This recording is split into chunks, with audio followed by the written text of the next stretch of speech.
Hello guys, welcome to my another blog. সকাল সকাল বেরিয়ে পড়লাম। সকাল বললে ঠিক হবে না, অ্যাকচুয়ালি ঘড়িতে বাজে তখন 8টা, পৌনে 8টা হতে পারে মেবি। তো আমরা বেরিয়ে পড়লাম রাস্তা থেকে।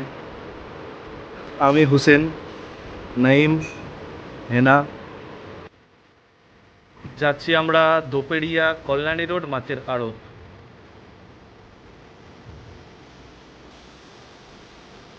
নাইম যাচ্ছে, হুসেন যাচ্ছে সাথে।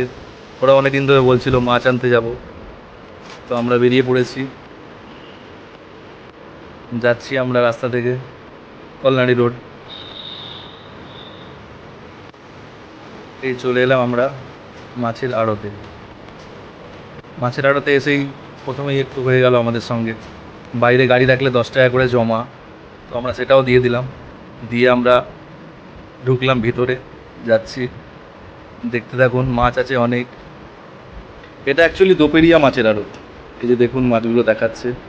মাছ খুব ভালো আছে, নানা ধরনের মাছ আছে, কাতলা, ইলিশ, চিংড়ি, পমপ্লেট, ভেটকি, আরও নানান মাছ আছে। ফ্রেশই আছে, লোটে মাছ। অনেকে পছন্দ করে, অনেকে পছন্দ করে না। পাবদা আছে। কিন্তু মাছের দাম শুনে আপনার মাথা অন্তত খারাপ হবেই হবে, যেমন আমাদের হয়েছিল। ইলিশের দাম 1200 টাকা কিলো, ওজন হবে 600-700। তো এর থেকে আমার মনে হয় লোকাল বাজারে অনেক সস্তা। আমরা দাম দর করছি, কিন্তু মনে হলো না যে কখনো ওই মাছের দাম কম আছে। আমরা দেখলাম, একের পর এক দোকানে দেখলাম ঘুরে ঘুরে, কোনো জায়গায় তো দেখছি না যে একটু সস্তা। চিংড়ি দেখলাম, বড় চিংড়ি 380 টাকা কিলো। তো লোকাল বাজারে মেবি ওরকমই নেয়। তো আমরা নিলাম না, না নিয়ে আমরা আবার রিটার্ন করলাম। কলাইনটা রিটার্ন করছে, খুব সুন্দর কলাইনটা করেছে। এখন